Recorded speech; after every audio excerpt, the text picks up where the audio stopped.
성경이 쓰인 언어는 그리스말이라고 합니다. 그리스말. 이걸 이제 중국식으로 헬라어라고 합니다.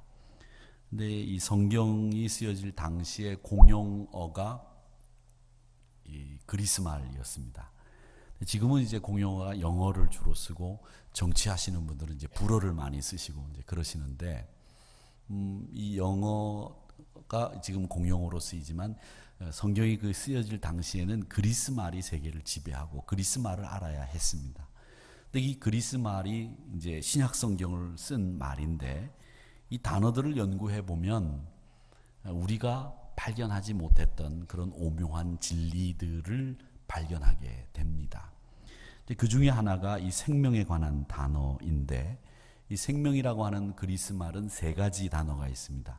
우리나라 말에는 생명 하나만 있지만 그리스 말에는 세 가지가 있고요. 또 사랑도 마찬가지죠. 사랑도 우리나라 말에는 하나밖에 없지만 그리스 말에는 네 가지가 있어요. 그러니까 예를 들자면 남녀 간의 사랑은 에로스라고 하고, 그 다음에 부모님이 자식을 사랑하는 것은 스툴게의 사랑이라고 하고, 친구 간의 우정은 필로아의 사랑이라고 하고, 하나님이 우리를 사랑하시는 것은 완전히 헌신적인 사랑이라고 해서 아가페의 사랑이다, 그렇게 부릅니다. 그렇듯이 이 생명에 관련된 단어도 그리스 말은 세 개가 있습니다. 하나가 바이오스라고 하는 단어가 있습니다. 이 바이오스라고 하는 단어가 지금 우리가 쓰고 있는 바이오라고 하는 그 단어에 영향을 미쳤죠.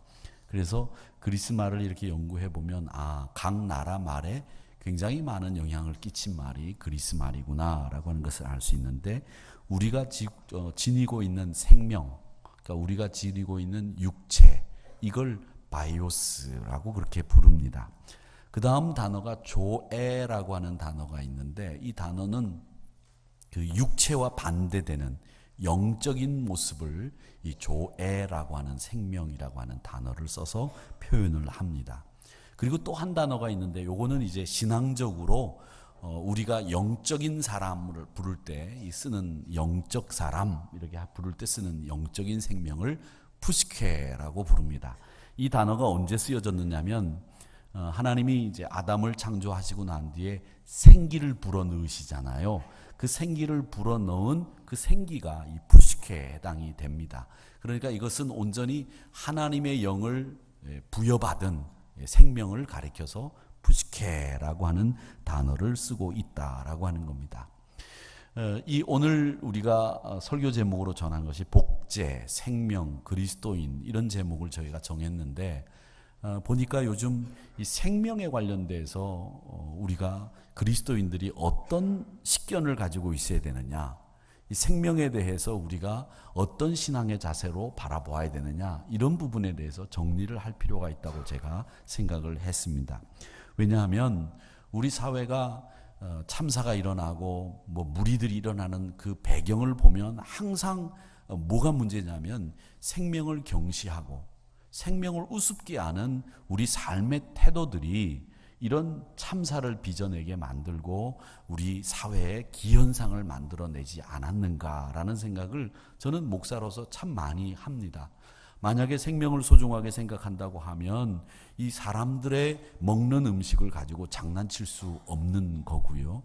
또 생명을 소중하게 생각한다고 하면 건물을 지을 때 이 건물이 그 안에 사용하는 사람들이 그 안에서 자기의 마음껏 활동할 수 있고 쉬기도 하고 그 건물을 통해서 창조적인 일을 할 수 있게 하기 위해서라면 그 생명인 우리 인간들이 안전하게 거할 수 있는 건물을 만들어야 된다고 하는 사고를 가질 텐데, 이 기본적으로 생명을 경시하는 풍조가 이 세상을 참사를 빚게 만들고 어려움을 빚게 만드는 일이 되지 않았겠는가, 이런 생각을 해보면서 우리가 생명을 경시하는 사람들이 아니라 생명을 중요하게 생각하고 그 생명의 존엄성에 대해서 우리 그리스도인들만이라도 깊게 생각을 하고 있는 사람들이 되자, 이런 뜻에서 저는 오늘 이 복제 생명 그리스도인이라고 하는 제목을 가지고 여러분들과 은혜를 나누려고 합니다.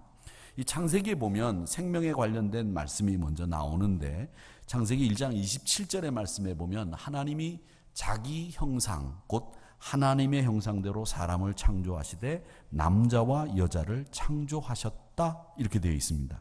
근데 여기 보면 하나님이 자기 형상대로라고 했는데 그 형상은 이 외적인 형상이 아니라 그분이 가지고 있는 속성, 그분이 가지고 있는 인격, 그 모습대로 우리를 만드셨다는 겁니다. 그런데 하나님은 영이시라고 말씀하시지 않았습니까? 그러니까 하나님이 영이시기 때문에 영이신 하나님의 형상대로 우리가 만들어져서 우리 생명은 이 육신뿐만 있는 게 아니라 영혼도 우리 안에 있다라고 하는 겁니다. 결국 생명이 우리가 어디에서부터 비롯됐느냐면 하나님으로부터 비롯됐기 때문에 우리는 이 창세기 1장 27절의 말씀을 보면 생명이 있는 한 그 생명이 건강하게 유지되기 위해서는 하나님과 바른 관계를 유지해야 된다라고 하는 이야기가 나올 수 있게 되는 겁니다. 즉 하나님의 형상대로 만들어진 우리가 부모님의 형상대로 만들어지고 우리 부모님과의 관계를 끊을 수 없듯이 하나님의 형상대로 만들어진 우리는 하나님과의 관계를 끊을 수가 없는 겁니다. 그 하나님과의 바른 관계를 가지고 있어야만 우리가 참다운 생명, 즉 건강한 생명을 유지하고 있다고 말할 수 있는 겁니다. 그래서 등식을 만든다면 생명은 하나님과의 관계가 잘 이루어져야 그 생명이 올바른 가치 있는 생명이 된다라고 말할 수 있는 겁니다. 우리 인간은 말이죠, 육신만 있는 게 아니에요. 그래서 우리 인간은 육신뿐만 아니라 영혼도 있고 또 신학자들 가운데서는 삼분법으로 우리 사람을 나누는 분들이 계십니다. 우리 육신, 영혼은 하나님을 알아갈 수 있는 그 영역을 영혼이라고 하고 정신이라고도 얘기하는 부분이 있는데 그 정신은 지식을 습득하고 생각할 수 있는 능력의 영역을 정신이라고 하고 영혼은 하나님을 알아갈 수 있는 영역 그리고 우리 육신 이렇게 세 가지로 우리 육신이 생명이 형성되어 있다라고 말하시는 분들도 있고 우리 교단은 우리 이 정신과 영혼을 하나로 묶어서 보고 육체와 영혼 이 두 가지가 우리 몸을 구성하고 있다 그렇게 이야기를 합니다. 그러니까 우리 하나님으로부터 비롯된 우리 인간은 바른 하나님과의 관계가 설정이 돼 있어야 우리 생명이 영적으로도 건강하고 육적으로도 건강할 수 있는 몸이 될 수 있다라고 하는 겁니다.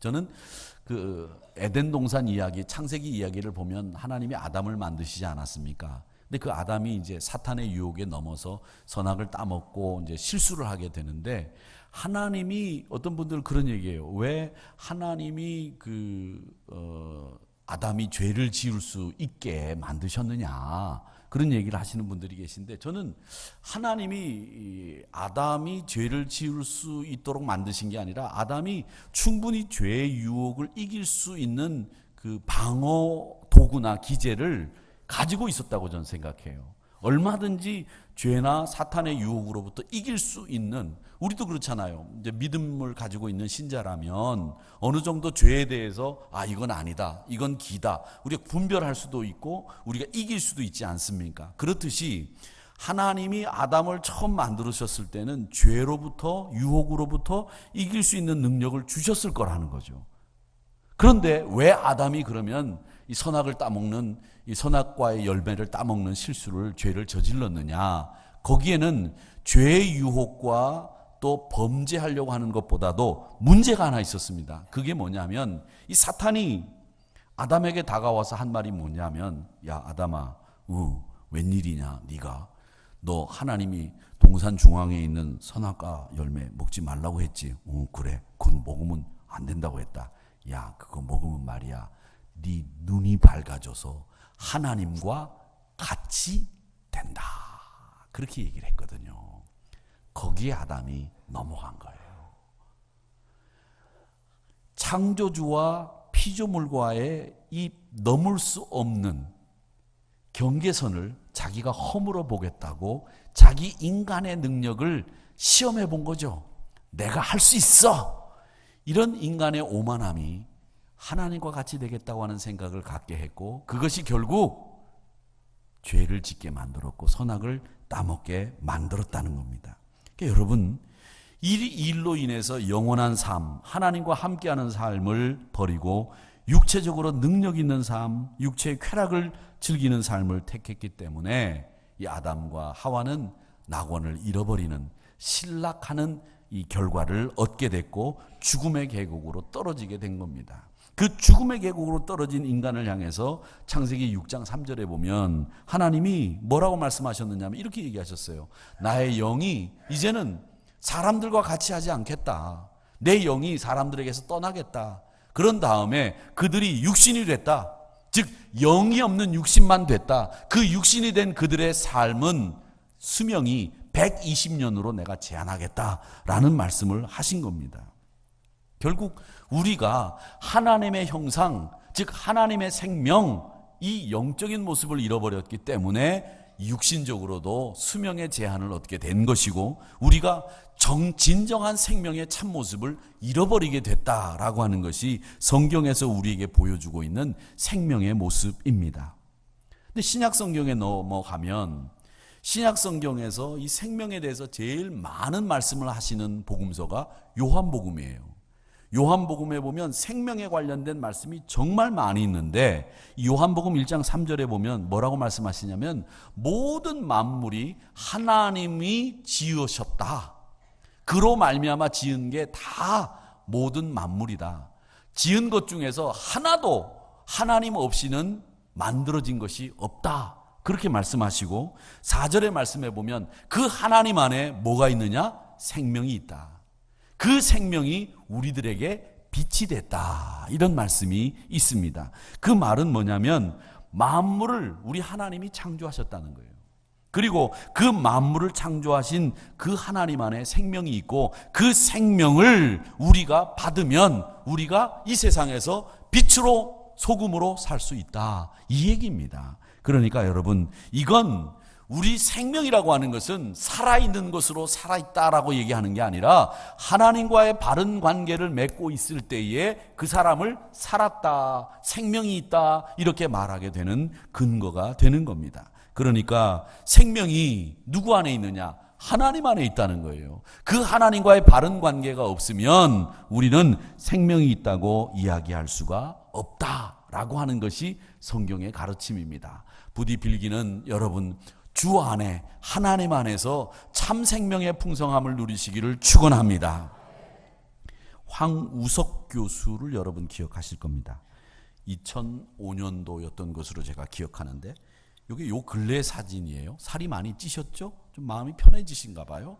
2005년대는 마음이 안 편하셨는데 서울대 교수로 계시다가 이분이 연구하는 것 가운데서 이제 곧 인간 복제한다라고 하는 이야기가 나오고 그 당시에 그 우리 한국 사회에 광풍처럼 일었던 게 그 인간의 게놈 지도가 이제 곧 나온다. 그렇게 되면 우리 인간이 이제 영원히 살 수 있는 길도 열린다. 뭐 이렇게 얘기를 합니다. 그리고 실제로 제가 지난번에 말씀드린 것처럼 의학계에서는 200년 후에는 우리 장기를 마음대로 바꿀 수 있는 의학이 나올 거고 100년 정도가 되면 웬만한 장기는 다 바꿀 수 있고 50년만 지나도 우리 생명은 100세 이상 살 수 있는 길이 열린다. 이런 얘기들을 지금 의학계에서는 하고 있다고 말씀드렸습니다. 근데 이분이 이 연구한 것이 다 가짜라고 하는 것이 그 밝혀지는 바람에 우리나라 이 연구 활동 자체가 복제 기술 뭐 이런 것들이 위축되고 말았습니다. 근데 지금도 이분이 연구를 하고 있다고 그래요. 그래서 지금 제가 조사를 해보니까 수암연구소라고 하는 연구소를 만들어 가지고 지금도 그 연구팀들을 이끌고 있다고 하는데 이분 연구에 의하면 이제 동물 복제는 어느 정도 완성 단계에 왔다고 합니다. 동물 복제는 이제 거의 뭐 동물 복제하는 건 어려운 일이 아니라고 해요. 근데 우리나라가 세계에서 최초로 이 복제, 동물에 한해서 복제하는 것을 상업화하도록 허락한 나라가 우리나라입니다. 근데 그 동물 중에서 복제할 수 있도록 상업화를 할 수 있도록 길을 열어준 그 동물이 뭐냐면 강아지예요. 개. 그러니까 여러분 집에서 키우시던 개가 죽었다고 전화를 걸면 목사님 요즘에 막 슬퍼 죽겠어요. 가슴 아파요. 뭐 이러면서 막 그러시는 분들 왜 그러냐고 물어보면 10년 동안 키우던 개가 죽었어요. 뭐 그래요. 누가 다른 사람 아프면 마음 안 아프다가 개가 죽으면 마음 아프죠. 제가 이 운동 갔다가 오는 이 길에 이제 신호등이 이렇게 있어요. 그 신호등이 이렇게 있는데 그 신호등 바로 뒤에 동물병원이 있습니다. 그 동물병원도 이름이 참 재밌어요. 봄이에요, 봄. 가다 보세요. 여기 있어요. 근데 거기 있는데 제가 저녁에 이제 운동하고 이제 길 건너려고 있는데 어떤 분이 우리 아가. 그래서 나는 이게 뭔가 그랬는데 보니까 강아지야, 강아지. 근데 강아지를 가지고서 우리 아가가 그렇게 하시는 분들이 계신데 뭐 좋아서 하니까 제가 뭐라고 말할 수는 없습니다. 뭐 우리 아가, 우리 애기 뭐 이러는데 막 이러고 데리고 나오는데 뭐 닝거를 막 이렇게 꼽아가지고 데리고 나오는데 심장 수술하는 거예요, 개를. 근데 뭐 제가 이제 개를 저도 좋아하니까 이렇게 이제 봤죠. 이렇게 들었죠. 귀동량으로 들었는데 심장 수술하는데 1,200만 원이 들었대요. 그게 보험이 안 되니까 이 개 키우는 게 보통 돈이 많이 들어가는 게 아닙니다, 여러분. 근데 제가 그걸 딱 생각하면서 1,200만 원이 들으면 그냥 죽이고 그 세포를 이렇게 따가지고서 복제해가지고서 만드는 데는 1,200만 원까지는 안 들거든요. 그러니까 여러분 다음에 혹시라도 키우던 개가 죽을 때쯤 되면 그 개 세포를 이렇게 띄워가지고 복제를 할 수 있는 그 상업화의 길이 열려 있으니까 그걸 그대로 또 복제해가지고 또 만들어서 키우고 또 복제해서 키우면 여러분 영원히 그 개와 같이 살 수 있어요.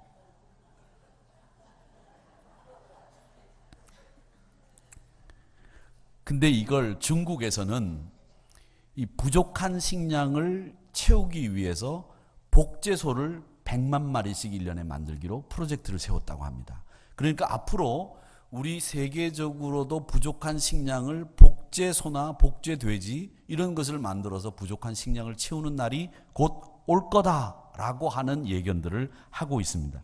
그랬더니 제가 이렇게 논문을 쭉 조사를 해보니까 2002년도에 경희대 법학전문대학원 강희원 교수라는 분이 있는데 이분이 논문을 썼는데 굉장히 재미있는 논문을 썼더라고요. 어떤 논문을 썼느냐면 만약에 우리 인간을 복제하게 된다면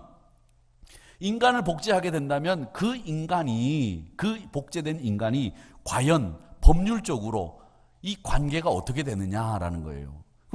예를 들어서 한번 저를 누가 복제했다고 한번 생각해 보세요. 저와 똑같은 사람이 여기 하나 더 있어요. 그러면 이 사람이 저와 관계가 쌍둥이 형제냐 아니면 제 자식이냐 어떤 관계로 이 복제 인간을 설명할 거냐 이 부분을 법률적으로 연구를 해야 된다는 거예요. 이 사람 얘기는. 근데 제가 가만히 생각해 보니까 우리 부모님 입장에서 볼 때 이게 머리 아픈 일이 될 것 같아요. 저 같은 아들이 또 하나 있어 봐요. 얼마나 머리가 아프시겠어요. 안 그러겠습니까?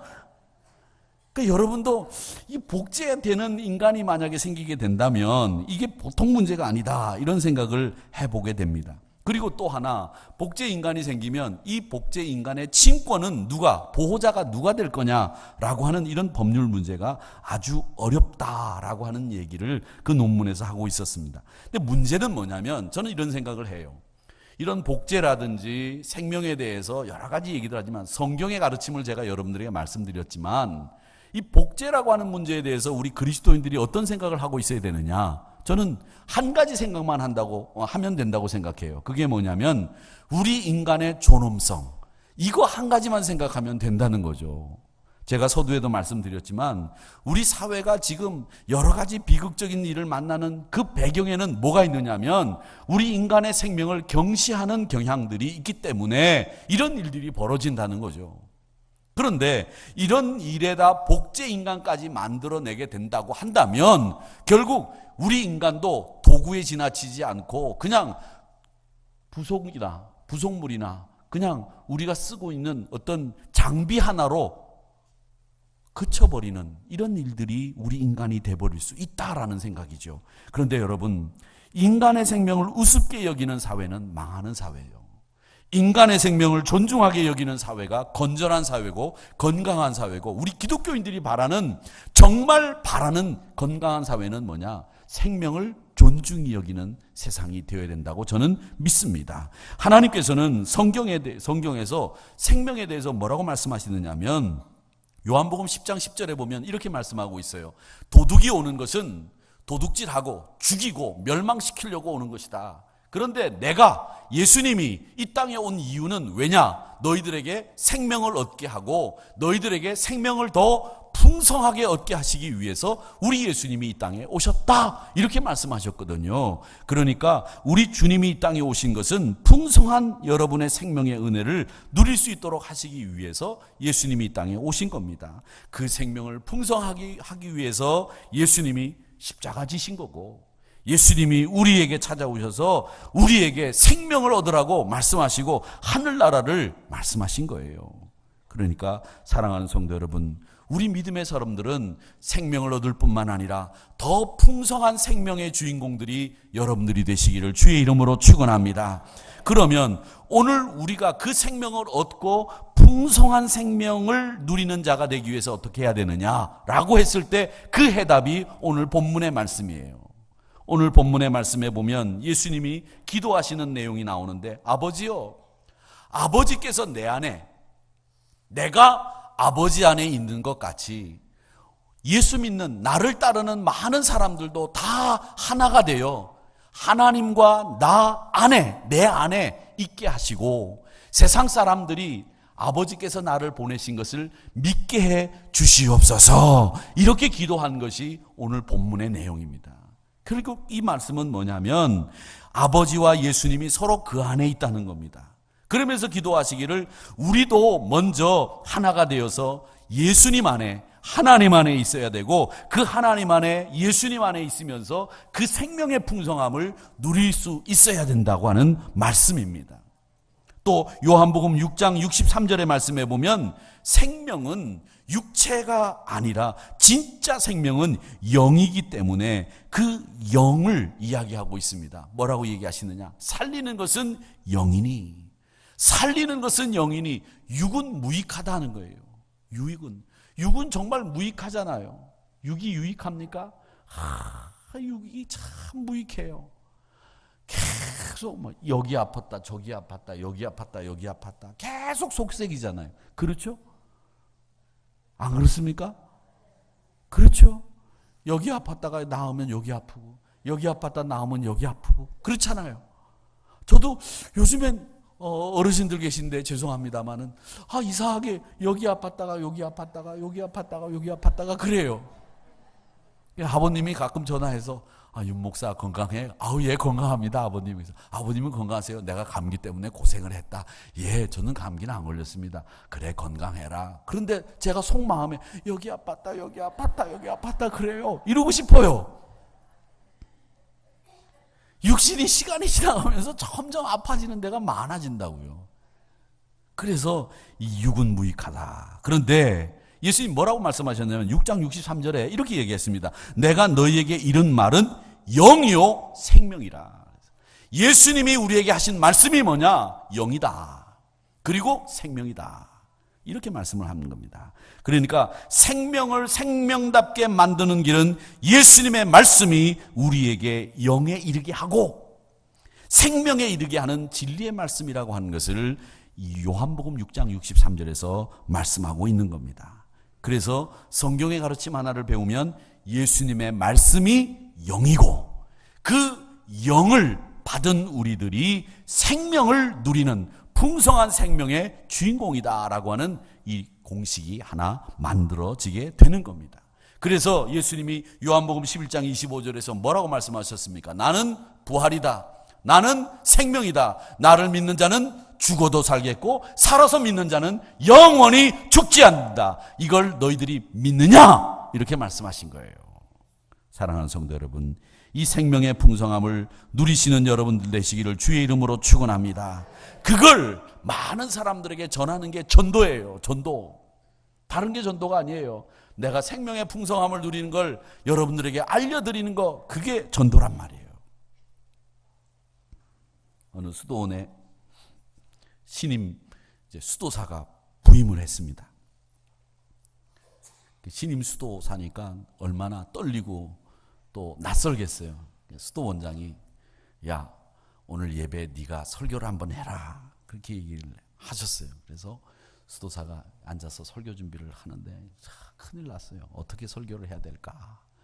이제 학교를 졸업하고 처음 수도원에 와서 이제 설교를 하게 됐는데 뭘 설교를 할까 하다가 이제 설교를 하러 이제 강단에 올라갔어요. 딱 보니까 강단 앞에 수도 원장이 앞에 딱 앉아 있는 거예요. 저도 처음 설교할 때 담임 목사님이 앉아 계시고 전 전도사 때 처음 설교를 했는데 앉아 계시고 장로님들이 이렇게 앉아 계시는데 참 부담되더라고요. 그 설교를 어떻게 해야 되는지 말이죠. 담임 목사님이 그 대선배 목사님이 앉아 계신 데서 내가 무슨 설교를 하나 이런 부담이 되더라고요. 그래서 이 신임 수도사가 이게 수도 원장이 앉아 계신 자리에서 설교를 하려고 하니까 얼마나 부담이 되겠어요. 그래서 이 친구가 설교를 시작하면서 뭐라고 그랬느냐면, 여러분 제가 무슨 설교를 하실지 아십니까? 이렇게 물었어요. 그랬더니 신자들이 또 거기 앉아 있는 수도 원장님을 비롯한 이제 그 많은 그 수도사들이 무슨 설교를 할지 아십니까? 이렇게 물어보니까 모릅니다. 그렇게 대답을 했습니다. 모르니까 당연하죠. 어떻게 알겠어요? 그 사람이 설교할 걸 어떻게 알아요? 모릅니다. 그랬어요. 이 수도사가 그 대답을 듣고 저도 모릅니다. 그리고 내려갔어요. 수도 원장님이 야, 너 물어보고 난 뒤에 모릅니다. 그러니 너도 모른다 그러고 내려가면 어떡하냐. 모릅니다. 그러니까 설교를 해야지. 다시 한번 설교를 해라. 그래서 또 설교를 하게 됐습니다. 두 번째. 신자들하고 그 다른 수도사들이 지난번엔 모릅니다. 그러니까 나도 모릅니다. 그러고 내려갔으니까 이번에는 우리가 다 같이 입을 모아서 압니다. 그럽시다. 그렇게 이제 짰어요. 신임 수도사가 이제 두 번째 설교를 하러 올라갔습니다. 두 번째 설교를 할 때도 첫 번째 설교와 마찬가지로 여러분 제가 오늘 설교할 내용이 뭔지 아십니까? 물었어요. 그랬더니 신자들이 미리 짰잖아요. 수도사님들하고. 압니다. 이렇게 대답을 했습니다. 알면 됐습니다. 내려가겠습니다. 그리고 내려갔다는 거예요. 수도 원장이 기가 막히지. 모른다 그러면 나도 모른다 그러고 내려가고, 압니다 그러면 아는데 내가 뭐 설교할 게 있냐고 그러고 내려가니까, 그래서 이제 다시 세 번째 설교를 하라고 또 시켰습니다. 야, 한 번만 더 설교를 해라.